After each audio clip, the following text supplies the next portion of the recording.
Hey guys, welcome back to my channel. I would like to start out by saying thank you so much. My last video did incredibly well in comparison to what I've been doing. Not exactly sure. I'm going to continue on that train with my reviews and whatnot in these coming up videos, but for today I told you guys I would do a comparison between the three headphones we have so far. I'm thinking this is going to be kind of the baseline we work off of for the future. So as I pick up new headphones, we will be comparing them back to these and seeing how they do.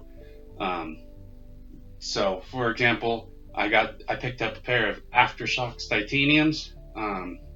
Essentially, these are temporal headphones, so they sit actually on the outside of the ear. The vibrations show you the sound. I will be doing a review on these probably next week, and then that'll be brought back to these headphones.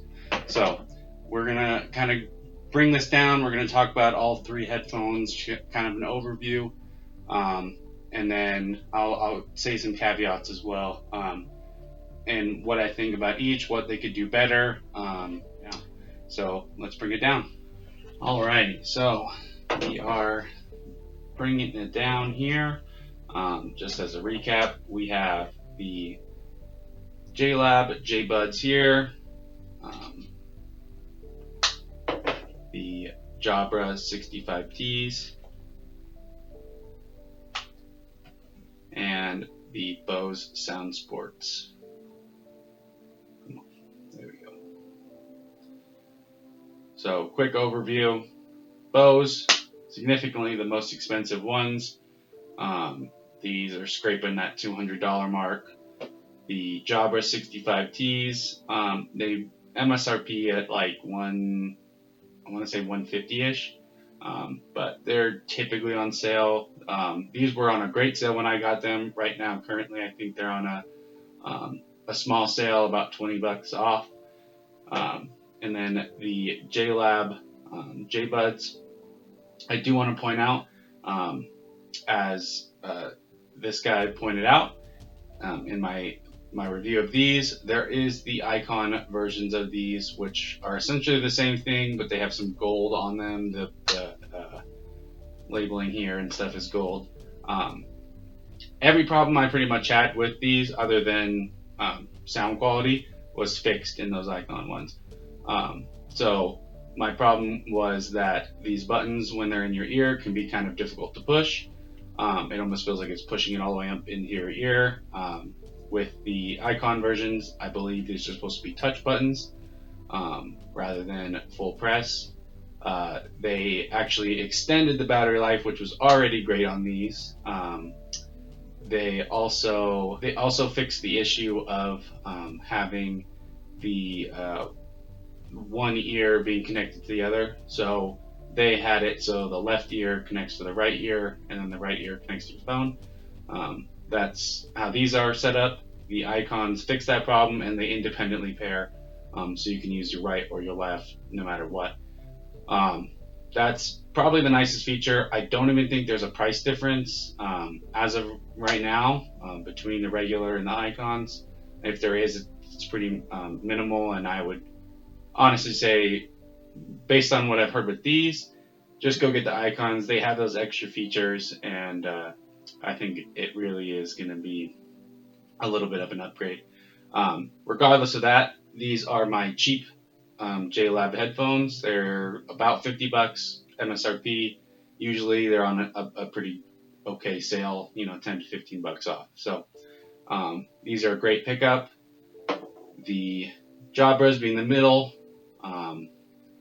they are a little on the higher end, but still, I mean, it is nothing crazy. These guys are a good one. So my gripe with the Jabras is their charging case. This piece right here, one, it's really annoying to open in the beginning, and once you finally do start to wear it in, it almost becomes completely loose, and it'll just pop open on you. It's really frustrating. It's one of the things my wife dislikes most about it. The lack of magnetism on the buds is a really unfortunate thing as well. I'd say that's my biggest gripe is you almost have to line them up perfect to get this to close. Um, so that's kind of my only issues with these Jabra ones. They're probably my favorite ones. They do take a little bit of time in ear to get kind of used to the feeling. I know my wife complained when we were on a longer plane ride that um, they began to hurt her ears after a while. So it's going to be something you have to kind of get used to. Um, and you do also have to be okay with the deep isolation. They do sit really deep into your ears, and that can be a little uncomfortable for people. Um, Regardless, great pair of headphones if you're looking for a mid-range. They have a great app that goes along with it. So these are a really good option. Just like pretty much all of these, they have the same charging port. So I'm not really going to dwell on that. It's an unfortunate thing, but um, the charging on all these is kind of just eh. Um, Last is the Bose. Probably the most disappointing ones. Yes, they are the most expensive, but as you can see, the charging case is ridiculously large in comparison to these other ones. I mean, this is the size of a Tic Tac case, and this is the size of a power brick, um, which is, whatever. Um, this has all its LED indicators, and I found that this thing will chew through the batteries on these even when you're not using them, which is really lame. I think my wife wasn't using these for a little while, and they had them, sitting on the shelf, and they were still fully charged when we, wanted to go use them. These guys I left on the shelf for maybe 3 days, and they were dead.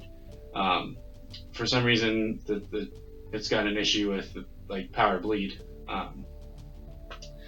They look a little funny in your ears. But I will say, comfort wise and sound quality wise, I think they're some of the best. Um, so if you're okay with them looking a little goofy, having kind of funky buttons, the charging case being large, at the higher price point, I mean, it's still lacking quite a few features, and their app kind of sucks. But um, hopefully, they're coming out with some new iterations of these, and they'll step up their game. They also have their active versions, just like the Jabra ones. These will just allow them to be a little more sweat resistant. But overall, these are probably my least favorite ones. Other than when I'm going on like long flights and stuff, these are comfort wise okay, so I'll take these along. Um, but I would be just fine with either one of these other two. I don't think you need to spend that extra money on these guys. I don't think they put enough on the table, especially in comparison to the Jabras. I'd say if you have the money to spend, go with the Jabras, either the 65 or I'm going to be trying to get my hands on a pair of 75Ts, which is the jump up from here. And then I will be, keeping these as the baseline, and as I bring in headphones, I will be adding them in, kind of showing you what I think the order is of how good these headphones work. So let's bring it back up to the top.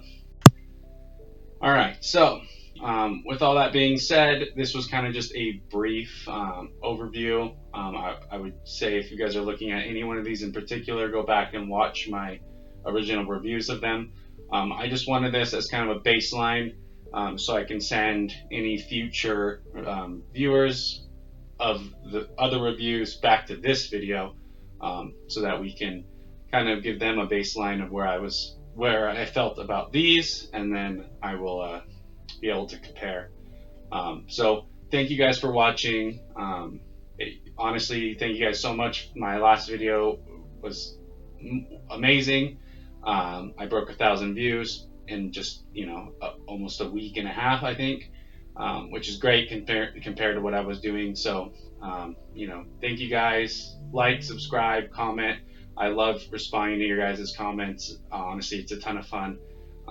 So thank you. Have a great day. Peace.